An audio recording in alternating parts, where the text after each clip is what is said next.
गांव में चलोगे? क्यों? वो गांव वालों का फोन आया था, प्रोटेस्ट कर रहे हैं गांव में। प्रोटेस्ट किस बात का? अपना सरकारी स्कूल था ना, बंद हो गया। अरे यार, बंद नहीं होया हो, मर्ज होया है। मर्ज मतलब? मर्ज मतलब अपना गांव में 2 सरकारी स्कूल थे, दोनों में बच्चे कम कम थे। अब दोनों को मर्ज करके एक स्कूल बना दिया। 2 स्कूल थे, हाँ। एक स्कूल बना दिया। हाँ, एक स्कूल वो तो बंद ही हुआ है। तो मैं इंग्लिश में बोल रहा हूँ। पूरे हरियाणा में 300 से ज़्यादा स्कूल बंद हो गए हैं। पूरे देश में 50,000 से ज़्यादा स्कूल बंद हो गए हैं। और ये तो शुरुआत है। सरकार तो छाती ठोक के कह रही है कि और स्कूलों को बंद किया जाएगा, टीचर्स की पोस्ट को ख़त्म किया जाएगा। इसलिए गांव वाले अलग अलग गांव में प्रोटेस्ट कर रहे हैं इसके खिलाफ। अरे यार, गांव वाले तो पागल हैं, किसी बात की पूरी जानकारी है नहीं, बस प्रोटेस्ट कर दो शुरू। एक बात बता, जब कोई भी आदमी अपने बच्चों को सरकारी स्कूल में पढ़ाने को तैयार ही नहीं है तो उन स्कूलों का करेंगे क्या? कर दो बंद। एक बात बता, तू अपने बच्चों को सरकारी स्कूल में पढ़ाएगा? मतलब मैं अपने बच्चों को सरकारी बस में नहीं भेजता तो सरकारी बसों को ख़त्म कर दो। मैं अपने बच्चों को ट्रेन में नहीं भेजता तो ट्रेन को ख़त्म कर दो। मैं अपने बच्चों को सरकारी स्कूलों में नहीं भेजता तो सरकारी स्कूलों को ख़त्म कर दो। मेरे तो बच्चे ही नहीं हैं तो सारे देश के बच्चों को ख़त्म कर दो। ये क्या लॉजिक हुआ? अरे तू अपनी छोड़, एक बात बता, सरकारी स्कूलों में जितने टीचर्स हैं क्या वो अपने बच्चों को सरकारी स्कूलों में पढ़ाते हैं? उससे भी बड़ा सवाल यह है कि वो अपने बच्चों को सरकारी स्कूलों में क्यों नहीं पढ़ाते हैं? क्यों नहीं पढ़ाते? क्योंकि सरकारी स्कूलों को पढ़ने लायक नहीं छोड़ा गया है। स्कूलों में टीचर नहीं है। शायद ही कोई ऐसा स्कूल हो जहां पर जितने टीचर्स की जरूरत है उतने टीचर हों। बैठने के लिए ढंग की इमारत नहीं है, कमरे नहीं है। कई स्कूलों की तो छतें गिर जाती हैं जिस वक्त क्लास चल रही होती है। पीने तक का पानी नहीं है, बैठने के लिए बेंच नहीं है। यहां तक कि टॉयलेट तक भी ऐसे होते हैं कि अगर कोई चला जाए तो मरीज बन के वापस आए। ऐसे स्कूलों में कौन अपने बच्चों को पढ़ाना चाहेगा? अरे यार ठीक है, सारे स्कूलों में अच्छी व्यवस्था नहीं है, लेकिन बहुत सारे स्कूल ऐसे हैं जिनमें सारी व्यवस्थाएं हैं और स्टाफ भी पूरा है। वहां टीचर्स कितना पढ़ाते हैं बताइयो? हाँ सही बात, ये बात सही कही। अपने शहर में भी और बहुत सारे शहरों में, अलग अलग स्टेट में कई स्कूल ऐसे हैं, सरकारी स्कूलों की बात कर रहा हूं मैं, जहां पर स्टाफ पूरा है, ठीक ठाक व्यवस्थाएं हैं, साफ सफाई है, इमारतें वगैरह, बिल्डिंग्स वगैरह अच्छी हैं। उन स्कूलों में जाके देखो। आप टीचर्स की बात करते हो, अधिकारियों के बच्चे भी उन सरकारी स्कूलों में पढ़ते हैं। उन स्कूलों में एडमिशन के लिए सिफारिशें लगती हैं, एडमिशन नहीं हो पाते। कौन नहीं चाहता अपने बच्चों को सरकारी स्कूलों में पढ़ाना? कोई सरकारी स्कूलों को बनाए तो ऐसा जिसमें लोग अपने बच्चों को पढ़ाना चाहें। तो बना लो। जब सरकारी स्कूल के टीचर्स बच्चों को अच्छा पढ़ाएंगे तो सरकारी स्कूल अपने आप अच्छे हो जाएंगे। बता, क्यों नहीं टीचर्स बच्चों को पढ़ाते? मुझे एक बात बता, तू जंगल राज में रह रहा है या एडमिनिस्ट्रेटिव सिस्टम में रह रहा है? मतलब ये जंगल राज में होता है। अपने आप ठीक कर लो, अपने आप हो जाएगा, अपने आप सही हो जाएगा, अपने आप गलत हो जाएगा। शेर की मर्जी, जिसको मर्जी खा जाए, जिसको मर्जी छोड़ दे, उसके मूड के ऊपर है। ये हिरण की कैपेसिटी है, शेर से तेज दौड़ सकता है तो बच जाएगा, नहीं तो उसका शिकार हो जाएगा। ये होता है जंगल राज। एडमिनिस्ट्रेटिव सिस्टम, प्रशासकीय व्यवस्था पता है क्या होती है?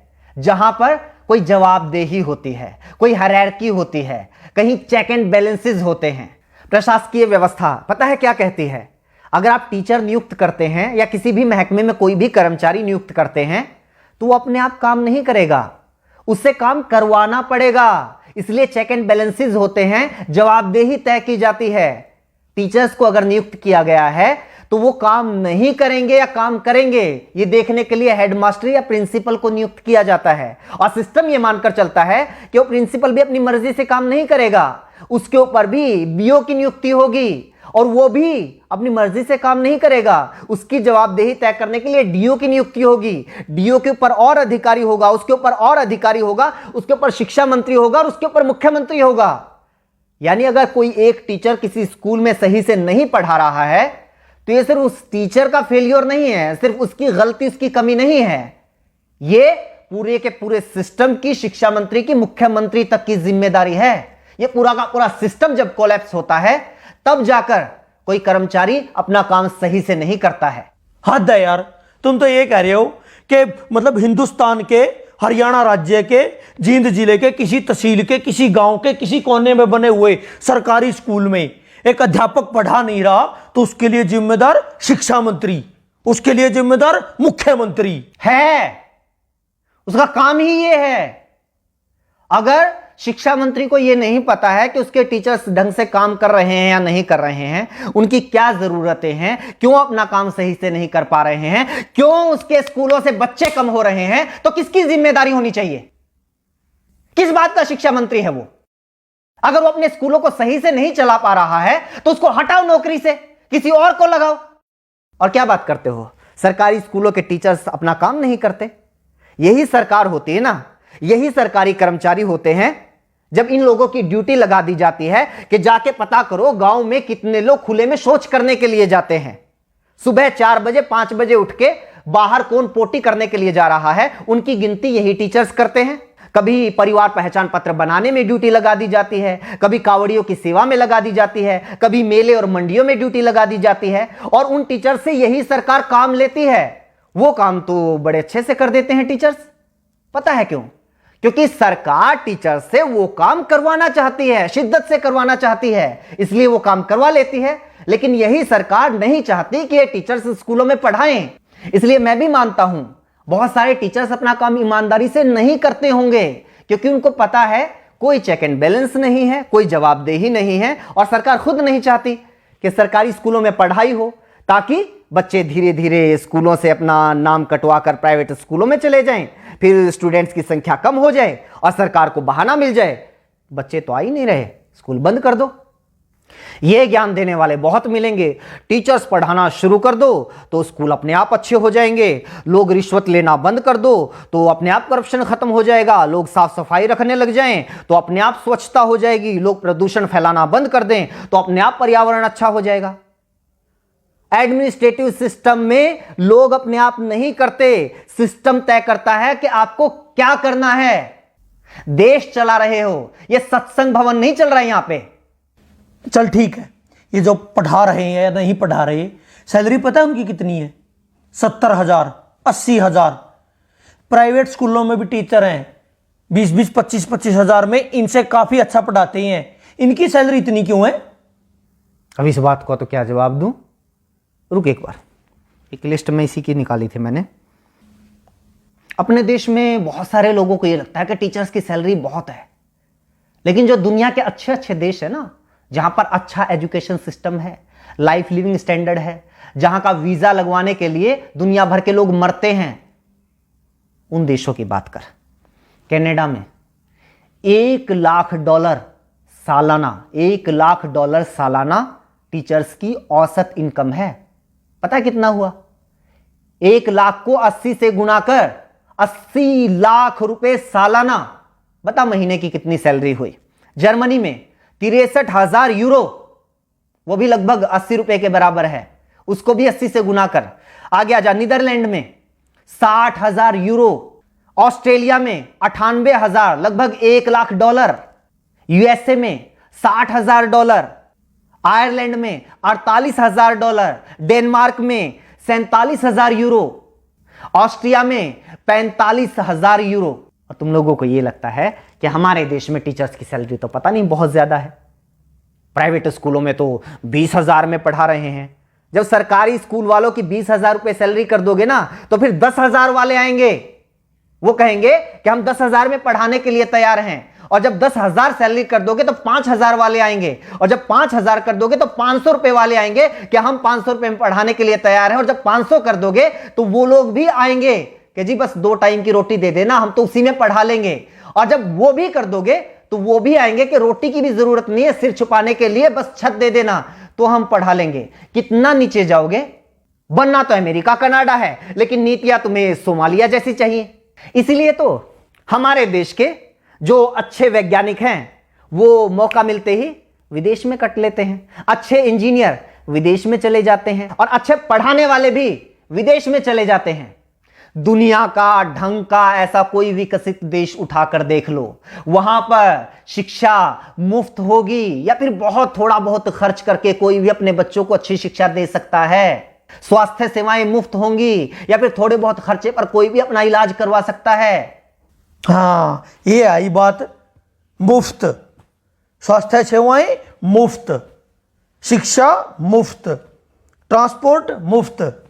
ये जो मुफ्त की रेवड़ियों वाला सिस्टम है ना, यही गलत है। क्यों दे भाई मुफ्त? एक तो ये बात गलती से मुझसे ही निकल गई, फ्री। फ्री क्या होता है? तो सरकार को टैक्स देता है, हाँ 28% तक जीएसटी देता है, दूध दही तक के ऊपर भी टैक्स है, पानी तक के ऊपर टैक्स है, कहीं इनकम टैक्स, कहीं प्रॉपर्टी टैक्स, कहीं जुर्माना है, कहीं टोल टैक्स, गाड़ी लो तो टैक्स, सुई लो तो टैक्स, हवाई जहाज लो तो टैक्स, 50 तरह के टैक्स देता है। पैदा होने वाले बच्चे से लेकर मरने वाले आदमी तक इस देश में हर कोई टैक्स देता है। एक भिखारी से लेकर अडानी अंबानी तक इस देश में हर कोई टैक्स देता है। लेकिन बदले में सरकार क्या देती है? अगर बदले में सरकार हमारे बच्चे को एजुकेशन तक नहीं दे पाती, बदले में सरकार हमारे बच्चे को हेल्थ सर्विसेज तक नहीं दे पाती, तो किस बात का टैक्स भाई? बात पता है क्या है? आज तो तुम लोगों की थोड़ी बहुत औकात हो गई है कि भाई 5-10 हजार रुपए महीने के तो अपने चिंटू मिंटू को पढ़ाने के लिए हम दे ही सकते हैं, इसलिए क्या करना है सरकारी स्कूलों का, करो बंद। अपने चिंटू मिंटू की चिंता है, लेकिन वो जो मनरेगा के मजदूर हैं वो कहां से लेके आएंगे भाई 5-5, 10-10 हजार रुपए महीने की फीस? उनके बच्चे कहां पढ़ेंगे? मजदूरों के बच्चे, गरीब किसानों के बच्चे, उन लोगों के बच्चे कहां पढ़ेंगे जो लोग दिन में 100 रुपए कमा के लेके आते हैं और 80 रुपए का पौवा पी के सो जाते हैं बीवी को पीट के? वो बच्चे कहां जाएंगे? अगर ऐसी ही सोच कुछ साल पहले और लोगों की होती तो ना तो किसी मल्लाह के बेटे को अब्दुल कलाम देश के राष्ट्रपति बनना था और ना ही किसी चाय बेचने वाले के बेटे को प्रधानमंत्री बनना था। जाके पढ़ लो इन लोगों का इतिहास, जीवनियां, कौन से सेंट जोसेफ कॉन्वेंट स्कूल में पढ़े थे, इन्हीं सरकारी स्कूलों में पढ़ के इतने बड़े लोग बने हैं ये। और कॉन्वेंट स्कूलों में अपने बच्चों को पढ़ाकर चौड़ा होने वालों, याद रखना कुछ सालों के बाद अपने इन्हीं चिंटू मिंटू का नाम सरकारी कॉलेज, सरकारी यूनिवर्सिटी, सरकारी आईआईटी, सरकारी आईएएम, एनआईटी, सरकारी संस्थानों की लिस्ट में ढूंढते हुए मिलोगे। तब तो नहीं कहोगे कि ना हम तो अपने बच्चों को सरकारी यूनिवर्सिटी में नहीं पढ़ाएंगे, सरकारी कॉलेज में नहीं पढ़ाएंगे, हमें तो डीयू में एडमिशन नहीं चाहिए, पीयू में एडमिशन नहीं चाहिए, एमडीयू में केयू में एडमिशन नहीं चाहिए। तब भी पढ़ा लेना अपने बच्चों को प्राइवेट कॉलेज में या फिर प्राइवेट यूनिवर्सिटी में। पता है क्यों? क्योंकि प्राइवेट यूनिवर्सिटी से डिग्री करने वालों को तो मानते भी नहीं लोग कि ये सही डिग्री होगी, क्या पता फर्जी हो। ये रुतबा है आज भी सरकारी संस्थानों का, और कुछ साल पहले तक सरकारी स्कूलों का भी यही रुतबा था। लेकिन धीरे धीरे धीरे धीरे हालात ऐसे कर दिए कि आज सरकारी स्कूलों को बंद करने की मांग वो लोग कर रहे हैं जो खुद सरकारी स्कूलों में पढ़कर यहां तक पहुंचे हैं। मेरा ऊपर क्यों गर्म हो रहा है? मैं तो ये कह रहा हूं कि मतलब सारा सिस्टम ही खराब है। हाँ तो सिस्टम को सुधारो ना। ये क्या बात हुई? सरकारी स्कूलों को बंद कर दो, सरकारी अस्पतालों को बंद कर दो, सरकारी बस सेवा को बंद कर दो, सरकारी रेलवे को बंद कर दो। भाई ये सारी चीजें अगर सरकारी बंद हो जाएंगी, ये सारी चीजें प्राइवेट हो जाएंगी, तो फिर सरकार क्यों सरकारी होनी चाहिए? 20,000 रुपए में शिक्षा मंत्री भी मिल जाएगा, 25,000 रुपए मुख्यमंत्री भी मिल जाएगा, असल में तो फ्री में मिल जाएगा। असल में तो उल्टा मुख्यमंत्री शिक्षा मंत्री बनने के लिए पैसे देने वाले लोग मिल जाएंगे। इनको भी ले आओ प्राइवेट। सिस्टम को सुधारने की बात करो ना, टीचर्स को दोष देके नहीं नहीं बंद करो, इनकी ज्यादा सैलरी है। वैसे जितना इनका काम है ना, इनके लिए तो 10,000 भी ज्यादा है। मतलब मेरा चाचा का लड़का है, सुबेरे 8-9 बजे स्कूल में जाना, 2-2:30 बजे वापिस आ जाइए, हैं संडे की छुट्टी, कई बार सैटरडे की भी छुट्टी, फिर होली दिवाली, मतलब छुट्टी पता नहीं कितनी छुट्टी होती हैं, तनख्वाह 60,000 70,000 रुपये। और यहाँ देखो दिन रात मतलब दुकान में काम करा, होली दिवाली कितने बार तो पता नहीं छुट्टी हुआ नहीं हुआ है, 9-10 घंटे कम से कम दुकान खोलते हैं, दिन रात मेहनत करते हैं, तब जाके 2 पैसे आते हैं घर में। असली समस्या तो ये है ना, मेरी बुआ का लड़का सरकारी लगा हुआ है, मेरे चाचा का लड़का सरकारी लगा हुआ है, मेरे पड़ोस में सरकारी लगा हुआ है। पूरे मोहल्ले में एक बच्चे को नौकरी मिल जाए तो सारे मोहल्ले में आग लग जाती है। इस जलन का क्या करेंगे भाई साहब? बस लोगों को यह चाहिए कि भी हमारी एक आंख फूटी हुई है तो सामने वाले की दोनों फोड़ दो।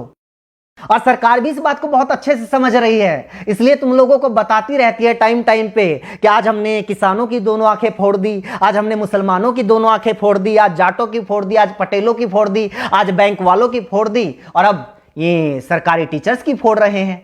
तुम लोग खुश। लेकिन नागरिक तो उस दिन बनोगे ना, व्यवस्था तो उस दिन सुधरेगी ना, देश तो उस दिन आगे बढ़ेगा ना, जब खड़े होके कहोगे कि जी सामने वाले की जो दोनों आंखें हैं वो सलामत रहनी चाहिए और मेरी एक आंख फूटी हुई है उसका इलाज करवाओ, तब पता चलेगा सरकार क्या करती है।